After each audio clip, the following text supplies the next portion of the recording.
प्रवचन सारखी ग्रंथाची विशेषता यामध्ये कर्णानुयोगाबरोबर कर्णानुयोग व द्रव्यानुयोगाबरोबर चरणानुयोगाचे पण भरपूर कथन आहे. तर चरणानुयोग फार महत्वाचे. चरणानुयोगाशिवाय तुम्हाला द्रव्यानुयोग समजणारच नाही. कारण चारित्र्य तेवढे सबळ होईल, तेवढी तुमची शुद्धता किंवा तेवढी आत्मसामर्थ्य वाढतं, ज्ञानाची एकाग्रता वाढते. म्हणून काय म्हटलं, कर्णानुयोग द्रव्यानुयोगाबरोबर चरणानुयोगाचे पण भरपूर कथन आहे. निज शुद्धात्म परिणती रूप, निज शुद्धात्म परिणती रूप निश्चय धर्म. तू कुठला धर्म आहे? आणि पंच परमेष्ठीची आराधना हा व्यवहार धर्म. पंच परमेष्ठी आराधना हा व्यवहार धर्म आहे. जसे जीवाचं उत्पादन असतं, जीवाचं असतं त्याप्रमाणेच कार्य घडतं. उपादान म्हणजे काय? स्वाभाविक शक्ती आहे की. त्याप्रमाणे कार्य फलद्रूप होतं किंवा अफलद्रूप होतं. हे आगम वचन आहे. हे आगम वचन आहे. उपादान शुद्ध अशुद्ध दोन प्रकारचे आहे. उपादान वगैरे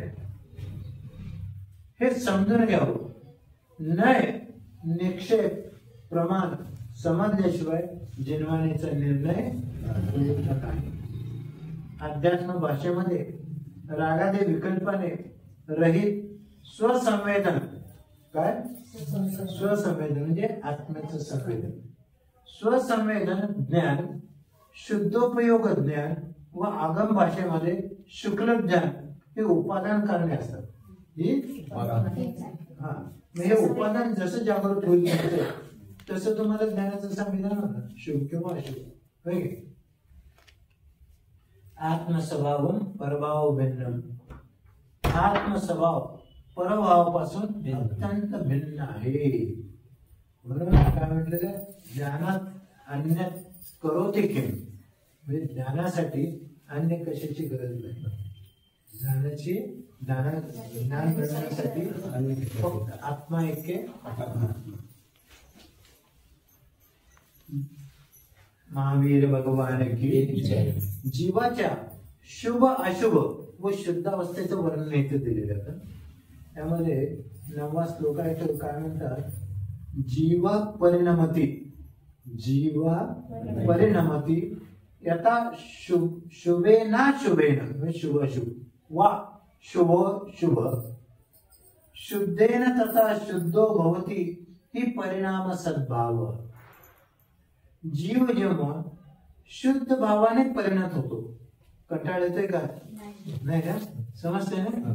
जीव जेव्हा शुभ भावाने परिणत होतो तेव्हा स्वतःच शुभ होतो, स्वतःच शुभ होतो. तोच ज्या ज्या वेळी अशुभाने परिणत होतो तेव्हा स्वतःच अशुभ होतो. आणि शुद्ध भावाने परिणामात होतो तेव्हा स्वतः शुद्ध होतो. आणि कारण हा जीव परिणाम स्वभावाला, म्हणजे तुमचा आमचा आत्मा कसा आहे, सतत बदलत आहे. म्हणजे त्याला जसे उपादान मिळतं, जसं संगीत निमित्त मिळतं, तसं तो त्याचा परिणाम बदलत जातो. म्हणून काय म्हणलं, हा जीव परिणामाने स्वभावाला बदलणारा. अर्थात उत्पाद व्यय द्रव्यरूप आहे. कसं आहे? उत्पाद म्हणजे उत्पन्न होणं, आणि व्यय म्हणजे नष्ट होणं, आणि द्रव्य म्हणजे टिकून. आचार्य भगवान कुंदकुंद स्वामी प्रवचन सारखी ग्रंथामध्ये ज्ञानानंद स्वभावी ध्रुव आत्म्याचे कथन करतात. कुठल्या आत्म्याचे? ध्रुव म्हणजे निश्चल. ध्रुव म्हणजे निश्चल. ध्रुव आत्म्याचे कथन करताना म्हणतात, द्रव्यामध्ये दोन शक्ती आहेत, शुद्ध उपादान शक्ती व अशुद्ध उपादान शक्ती. द्रव्यामध्ये दोन प्रकारच्या, सकारात्मक नकारात्मक. म्हणजे अशुद्ध होऊ शकते आणि शुद्ध होऊ शकते. दोन प्रकारच्या उपादान शक्ती आहेत. दोन शक्ती आहेत, शुद्ध उपादान शक्ती आणि अशुद्ध उपादान शक्ती. या दोन्ही शक्तीचा द्रव्याचा निज स्वभाव, म्हणजे त्यामध्ये परिणाम होणं हा त्याचा स्वभाव आहे. अशुद्ध उपादान शक्तीचा अभाव केल्याने, अशुद्ध उपादान शक्तीचा अभाव केल्याने संसाराचा अभाव. आज आपण अनादी काळापासून कर्मधर्म संयोगाने अशुद्ध झालेलो. कर्मधर्म संयोगाने कर्माचा संयोग झाला. मग तुमच्या शुद्ध शक्तीच्या प्रभावाने त्याला काय करायचे, बाजूला केलं तर काय होतंय, अशुद्ध उपादान शक्तीचा अभाव केल्याने संसाराचा अभाव. शुद्ध उपादान शक्तीचा अभाव केला तर उपादान शक्तीचा मोक्षाचा अभाव होतो. म्हणून शुद्धाचा पण अभाव कधी करायचा नाही. शुद्धाचा अभाव केला तर मोक्षाचा अभाव आला. जीव द्रव्य स्वभाव व विभाव शक्ती संपन्न आहे. जीव द्रव्य स्वभावात जातो, कधी विभावात जातो. धर्म अधर्म आकाशकाल ही चार द्रव्ये स्वभाव शक्तीने संपन्न आहे. ती का चार द्रव्ये केवळ स्वभाव शक्तीने संपन्न, ती कधी विपरीत होत नाही. या चार द्रव्यामध्ये विभाव शक्ती नाही. चार द्रव्यामध्ये विभाव शक्ती नाही. जीव पुद्गल दोन द्रव्यामध्येच विभाव शक्ती आणि स्वभाव शक्ती, जीवामध्ये आणि पुद्गल. मोक्ष तत्वाचं कथन जीव द्रव्याच्या मुख्यतेनेच आहे. मोक्ष तत्वाचं कथन हेतू काय, मोक्षाला नाही का. म्हणून आपण कोण आहोत, मोक्ष. कोण म्हणजे आहे का सगळ्यांना. चला आमच्या बरोबर. फक्त ते आहाराच्या वेळेला म्हणताय आम्ही कधी काय म्हणतात ते, नंतर आम्हाला वेळ नाही. इथं यायला वेळ नाही तर आमच्याबरोबर कधी येणार. कार्यकारण व्यवस्था पहा. काय कारण कार्य म्हणजे कुठल्या कारणाने कार्य घडतं आणि त्याचा एकमेकाशी संबंध काय. एखादी वस्तू जाळायची तर आपण काय करतो, अग्नीचा संपर्क करतो, हे म्हणजे अग्नी कारण. एखादी वस्तू शुद्ध करायची आहे ते अग्नीचा संपर्क करतो. नको असेल तर बाजूला पडतो. म्हणजे कारण जसं मिळेल तसं कार्य परिणत होतं. कारण कार्य व्यवस्था पहा. परिग्रही वस्तू, परिग्रह रूपी वस्तू अडथळे बाजूला झाल्याशिवाय शुद्ध दृष्टी प्रकट होऊ शकत नाही. तुमच्या डोळ्यामध्ये काहीतरी गेलेलं आहे, दूर किंवा काहीतरी गेलं, ते अशुद्ध आहे की नाही. मग ते तुमची दृष्टी शुद्ध आहे, नंबर नाही काय नाही, पण ते असल्यानंतर दृष्टी अशुद्ध झाली. म्हणजे कारण कार्य केवळ दोन कचरा. तसं एकदम एकाच वेळी कार्य झाले तर कारण कार्य व्यवस्था आहे. काय म्हटलेलं, परिग्रह रूपी वस्तू अडथळे बाजूला झाल्याशिवाय दृष्टी शुद्ध होऊ शकत नाही. एकदम एकाच वेळी कार्य झाले तर कारण कार्य व्यवस्था आहे. एकाच वेळी जरी कार्य झालं ते आपल्या लक्षात येत नाही, कारण आपण छद्मस्त आहोत, बरोबर आहे. पण तिथं कारण कार्य व्यवस्था आहे. कारण कार्य व्यवस्था शिवाय कारणाशिवाय कार्य घडतच नाही, ते घडतंय. या कारण कार्य व्यवस्थेचा अभाव करू शकत नाही आपण. अभाव करू शकत नाही. आपल्या सर्वाचा समागम एकत्र होणं हे कार्य. तुम्ही सगळे एकत्र आलात हे कार्य. पूर्व अवस्थेचा नियोग हे कार्य. पूर्व अवस्था म्हणजे घरातली अवस्था तुम्ही सोडलं आणि इथं आलं. पूर्वीचा काय केलं तुम्ही, नियोग केला, आहे की नाही, ते कारण झालं. मग इथं तुम्ही इथल्या अपूर्व अवस्थेमध्ये आला. जो केवळ कार्याकडे पाहतो, जो केवळ कार्याकडे पाहतो तो रागद्वेषमय होतो. पण जो कार्याचं कारण जाणतो तो शांत होतो. म्हणून लगेच प्रतिक्रिया नाही. तुमची चांगली असू दे वाईट असू दे, लगेच प्रतिक्रिया करणं. त्या कार्याला जाणार, कारणाला जाणार आणि मग तुम्ही प्रतिक्रिया करायचं की नाही करायचं ते बघायचं.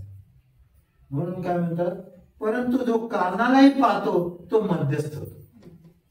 कारणालय पाहतो तो मध्यस्थ होतो. दृष्टी निर्मळ स्वच्छ होते.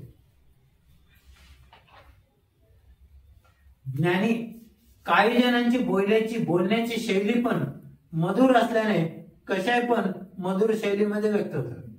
राग असतो पण तो सुद्धा गोडी गुलाबाने व्यक्त होतो. परंतु कशाय कधी मधुर होत नाही. कशाय कधी मधुर होत नाही.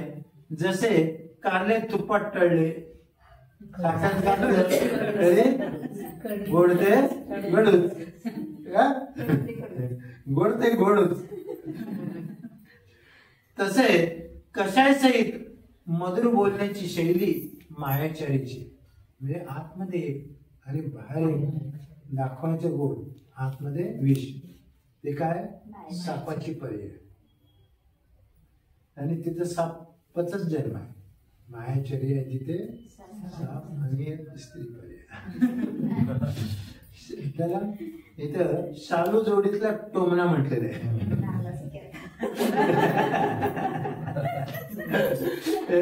पुणेर लोकांचं वैशिष्ट्य आहे. चालता चालता टोमणं मारायचं.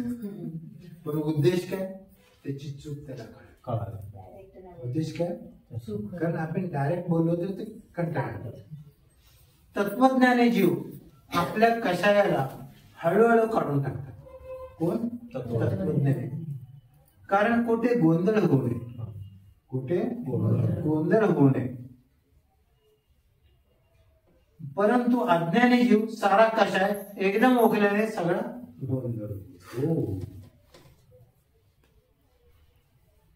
तरी सुद्धा कर्णालय म्हणतो की आपण हळूहळू कषाय व्यक्त करत असला तरी तेथे कषायाने बंद होऊन संसार बंद होतच असतो. काय म्हटलेलं आहे, हळूहळू जरी कषाय हा तिथं ते हळूहळू बंद आहे की नाही.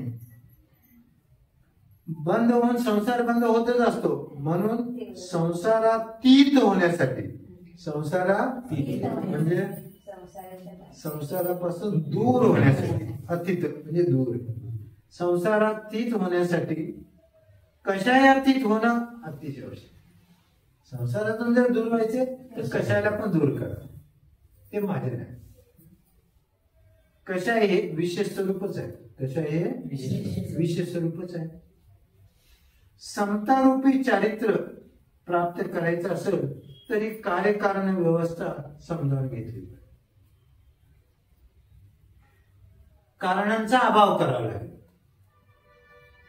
केवळ वर्तमान तद्भव कारण कार्य, केवळ वर्तमान तद्भव कारण कार्य बनत नसून अनंत भावाच्या कारणाने कार्य होत असत. म्हणजे आता केवळ वर्तमानातल्या कशाने आपल्याला सुख किंवा दुःख मिळत नाही. पूर्वीतल्या अनंत जन्मातलं कार्य कधी होऊन येईल काय सांगता येत. तुम्ही पेरलेलं ते कधी उगवून येईल सांगता येत नाही. आम्ही ते याला होतो, धर्मगिरीला होते, डोंगरावर होतो, सामान्य होतो तिथे. आम्ही आणि धर्मशाला मारत होतो. आणि तिथं ही कधी 20ची गोष्ट आहे, 2020ची. तर त्यावेळेला कोरोना आणि पाऊस असं मे महिन्यात पण येत होता. तर मे महिन्यात ते डोंगर सगळे हिरवागार दिसत होता. तर आम्ही एक कडगेला जात होतो, तिथं बघितलं, तिथं अगोदर ज्वारी होती. म्हणजे सुरुवातीला जून जुलैमध्ये बघितलं आम्ही, ज्वारी होती ती त्याने कापून नेली. आणि नंतर पाऊस चालू झाला परत. आणि पाऊस चालू झाल्यानंतर बघतोय तर शेंगदाणे उगवले. का उगवले? मेथीची रोप. हे कशाला पण म्हणजे ज्वारी पूर्वी त्याने शेंगदाणे पेरलेले होते. ज्वारी वर असते, ज्वारी खाली जात नाही. ज्वारीचं बी खाली जात नाही, ते वर असतायचं जाते. पण हे खाली पडलेलं, सरीत पडलेलं किंवा दाबलं गेलेलं ते पावसाळ्याचं चिखल झालं. त्यावेळेला त्याला ते पाणी मिळालं, ऊब मिळालं आणि त्यावेळेला ते ऊब.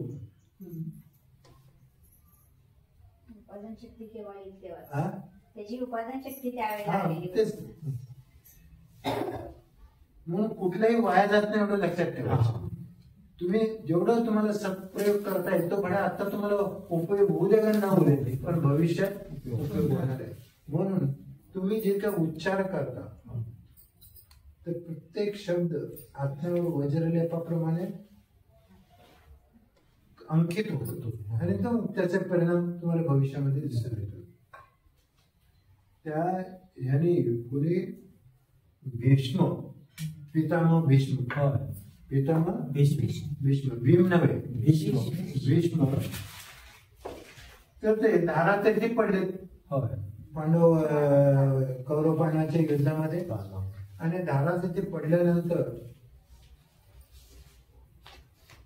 ते म्हणजे बाणशय्यावर पडलेले, शरशय्या त्याला काय म्हटलेलं आहे, शरशय्या म्हटलेलं. ते शरशय्यावर बाणाच्या टोकावर झोपलेले, आणि त्यावेळेला ते श्रीकृष्णाला म्हणतात, हे माधवा, मला तर आठवत नाही की मी गेले 10 जन्म काही पाप केलंय असं आठवत नाही, पण आता मला हे का पाप, मला हे असा मृत्यू का, असं माझी एवढा त्रास का. मग तो माधव म्हणजे श्रीकृष्ण त्याला त्यांनी त्यांच्या ह्याच्यामध्ये केवळ ज्ञानी म्हटलेलं, म्हणजे भगवान म्हटलेले, ते इंद्रांच्या ह्याच्यामध्ये बरं काय, हे आपल्या ह्याच्यात नाही ते. तर त्याच्यामध्ये तो माधव म्हणजे श्रीकृष्ण काय म्हणतोय, पितामह, तुम्ही 10 जन्म काही वाईट केलं नाही, बरोबर आहे, पण त्याच्यापूर्वी एक जन्म म्हणजे 11व्या जन्मामध्ये तुम्ही राजा होता. कोण होता, राजा होता, आणि रस्त्याने चालला होता, दिमाखामध्ये बाजूला बॉडीगार्ड सगळे, हातात तुमची तलवार वगैरे, म्हणजे मॅनामध्ये तलवार असतेच, आणि रस्त्यात तुम्हाला एक साप वळवळत असलेला दिसला. म्हणजे साप जेव्हा जखमी होतो तर मुंग्या त्याला काय स्वस्त बसू देत नाही की नाही, ते सतत वळवळत असते. आणि तुम्हाला ते रस्त्यात आलेलं बघून तुम्ही काय केलं, तलवारीच्या टोकाने असं उचललं आणि असं टाकलं, आणि तो जाऊन पडला बावळीच्या भाऱ्यावर, जखमी झाला. तुम्ही सरपणासाठी बावळीची भाऱ्या, तर त्याच्यावर तो जाऊन पडला. तर म्हणतात ती शरशय्या तुम्हाला 11व्या जन्मी आहे. कधी 11व्या. म्हणून कोणाला कधी स्वप्नात सुद्धा वाईट बोलू नका.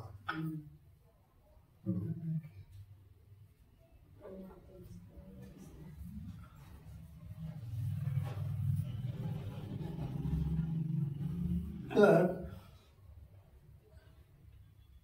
समतारूप चारित्र्य प्राप्त करायचं असेल तर ही कार्यकारण व्यवस्था समजून घेऊन कारणांचा अभाव करावा. कशाचा अभाव करावा, केवळ वर्तमान तद्भव कारण कार्य बनत नसून अनंत भावाच्या कारणाने पण कार्य होत असते. जसे भरत भाऊ बोले,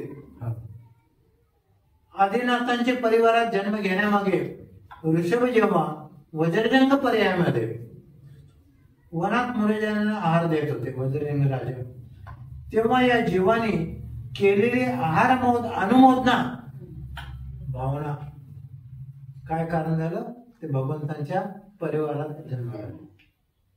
नुसते अनुमोदना, ते मनुष्य पण नव्हते, प्राणी होते.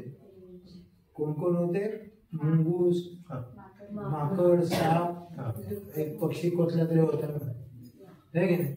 असे 5 जण होते. पण ते काय म्हणाले, मनातल्या मनात झाडावर बसून इकडे तिकडे, आम्ही जर मनुष्य असतो तर आम्ही पण हा आहारदानाचा आनंद घेतला असता. म्हणून काय म्हणतात, अनुमोदना ही भावना आहे, आहार अनुमोदन ही भावना आहे. मूलाचारामध्ये म्हणतात, जीवित मरणे लाभा लाभे संजोय विप ओगेय बहुरी स्वधु दुःखा दिसू,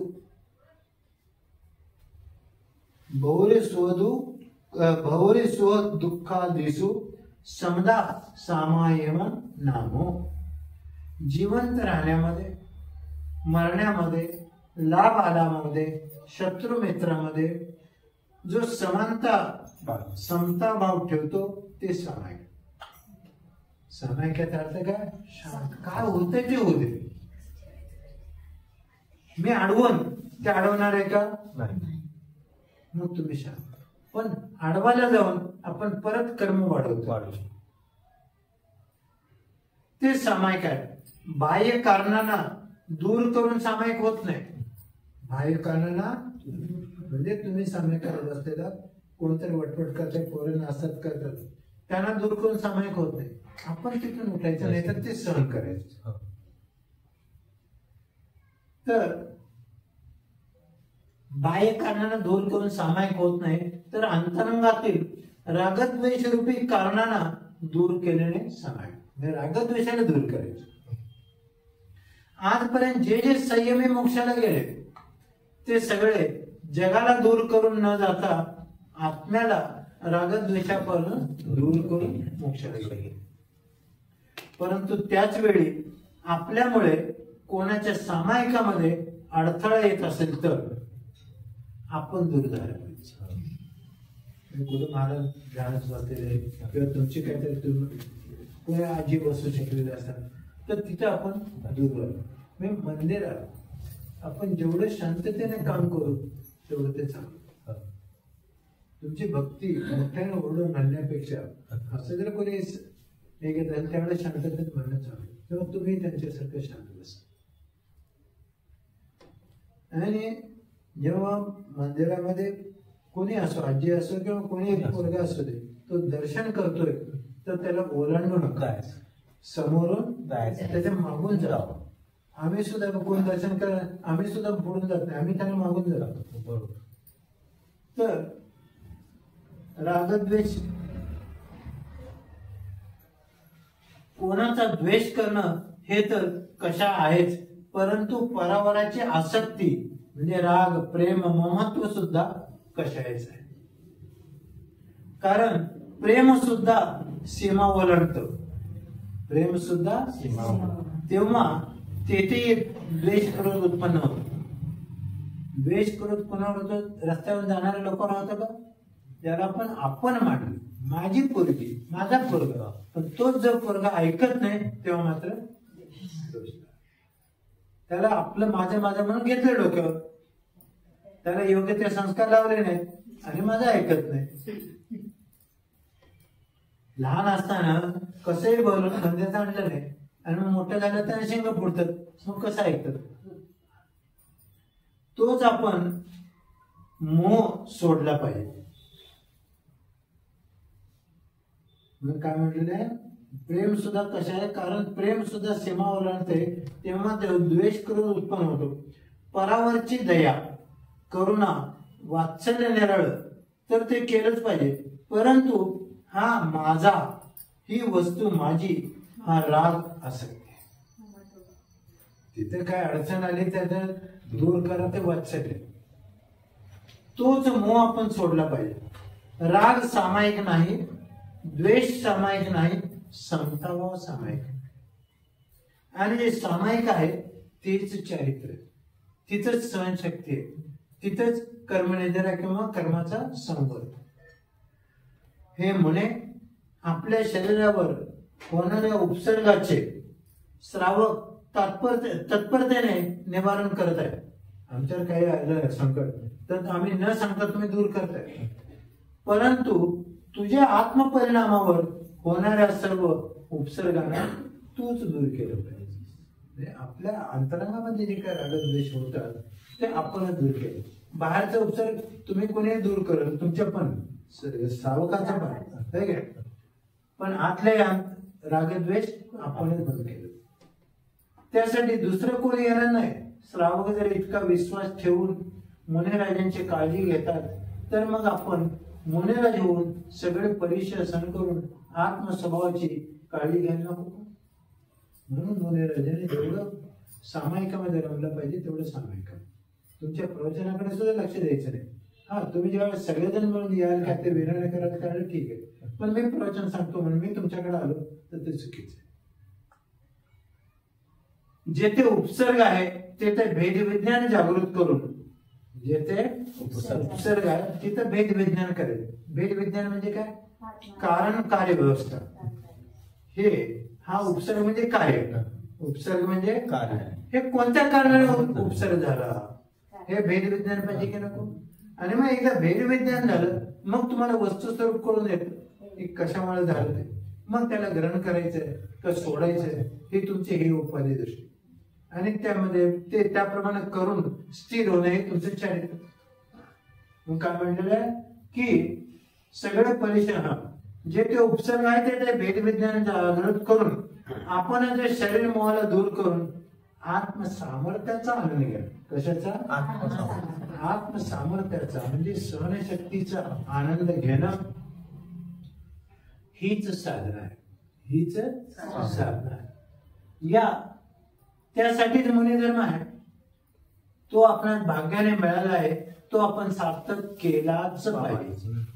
त्यासाठी ते शरीराची पर्वा उपयोगाची नाही.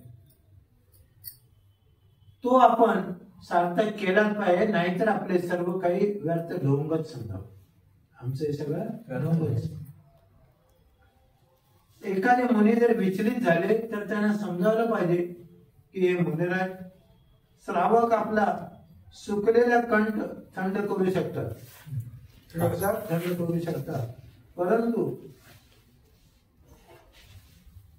सुकलेल्या वैराग्याला प्रफुल्लित करण्यासाठी जिनमाने अमृतपान हे आपल्याला स्वतःलाच करावं लागेल. मी काय वाचतोय आणि मी काय घेतलं याचं परीक्षण मीच केलं पाहिजे. त्यासाठी बाह्य पाणी चालणार नाही. जितकी सेवा आपली जन्मदाता माता केली नसेल त्यापेक्षा वरचढ सेवा हे श्रावक बंधू करत आहे. आम्ही त्या कागवाडला म्हैसाळच्या तिथे होतो आणि तिथे त्या अण्णा माळगाव म्हणून ते कार्यकर्ते, तर त्यांची पत्नी पण त्यावेळी तिथे होते. आता ते दोघं पण नाही. पण ती एकदा आम्हाला सांगितलं तिथे एक ते महाराज होते बरं का, ते म्हैसाळचेच तिथे. तर ते जेव्हा वयस्कर होते त्यावेळी त्यांना 2 नंबरचं भान आणि वयस्कर होते 90च्या आसपास किंवा पुढे असेल. तर ती महिला तुमच्या यांच्या वयाची धुतली साफ करतो. आणि मग ती महिलाच मला सांगितलं. त्यावेळी महाराज म्हणाले तू माझ्या पोरीसारखी आहेस, तू माझ्या तिथे पोरीचं नातं महत्वाचं नाही, ते वात्सल्य दाखवणं, योग्य शब्द बोलणं, म्हणजे तिला केळस येणार नाही. मी त्यावेळी आमची दीक्षा नव्हती, त्यावेळी ते बोलले. त्यावेळेस तर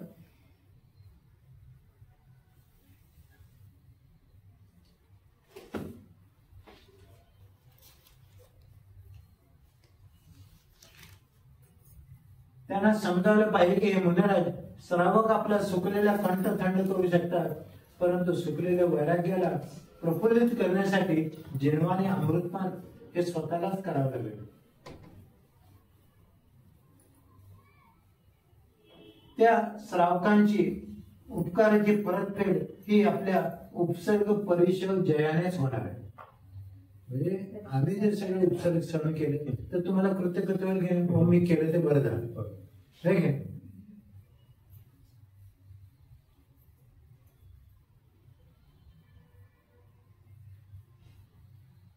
श्रावक सुद्धा आपल्या माता भगिनीच आहे. त्यांना कृतार्थ करण्यासाठी आपण उपसर्ग समयी निष्क्रिय आत्मस्वभावी बनणं हीच खरी साधना. अर्थात उपसर्ग जे म्हणजे काही मुंगी मग चावत असेल त्यावेळेला आम्ही त्याला मारणं त्यावेळेला ते आम्ही सहनच केलं. आणि मग ते शांती सागर महाराजांनी बघितलं बसले मागच्या भागामध्ये मुंगी चावायला लागली आणि रात्रीच्या पंडिताला कळलं, पाहायला लागलं. ते बघतोय तर रात्री आरती दिवा लावायला आलेला होता आणि पाहायला का बोलू लागलं. ते बघतोय ते बाहेरून येऊन तर मग ते रक्ताची धार. तसेच अवस्थेत होते महाराज.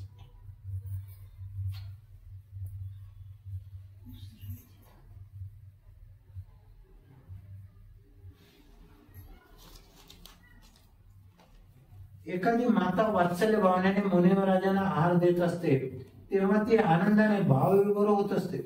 याला कारण घटित होत असलेला कारण स्वभाव आहे. कारण कार्य भाव आहे. कसे ते पहा. हे माते, जीव अनंत आहे, जीव अनंत आहे, काळ पण अनंत आहे. द्रव्य आहे, द्रव्य म्हणजे टिकून राहणार आहे, शाश्वत आहे. पूर्व अनंत काळामध्ये अनंत भावामध्ये कधी ना कधी हा मुनी झालेला जीव, ज्याला तू आराधना करत आहेस, त्याला तू पुत्र या नात्याने अंचलपान पण करवलं आहेस, म्हणून तू आनंदाश्रू टपकत आहेस. म्हणजे पूर्व कारण काय तर असतं प्रत्येक गोष्टीला, कारण असतं. हाच कारण कार्य भाव आहे. कर्मधर्म संयोग आहे. संयोग संबंध असते जीवाला कारण संयोग संबंध सोडून देतो समते करिता. म्हणून आपल्याला समता भाव पाहिजे, शांत पाहिजे. तर मग कोणी माझं नाही, हळूच कानात कानाचे हे पण माझे नाही, हळूच. आमचे आचार्य सांगायचे, मोठे आचार्य सर्व सांगायचे, हळूच म्हणा आला तर टोंग बसेल. तर हाच सापडे बोध खरा, हाच सापडे बोध खरा. कारण सर्व काही अनित्य क्षणभर आहे. इथं दिसणार कुठलीच वस्तू तुम्हाला टिकाव आहे का बघा, काही टिकाव आहे. हे समजून आपण शाश्वत आत्मसुखासाठी निरीच्छ निष्क्रिय निर्मल, एकदा आपण निरीच्छ झालो तर आपण निष्क्रिय होणार आणि तिथंच रागद्वेषापासून निर्मल होणार, आणि तिथंच मग वितरागित स्वभाव आपोआप प्रकट होणार. ही जोडी आपण जोडायची, साखळी जोडायची. तोच सर्वज्ञ आणि हितोपदेशी अरिहंत भगवान होतो. नमोस्तु भगवान, नमोस्तु.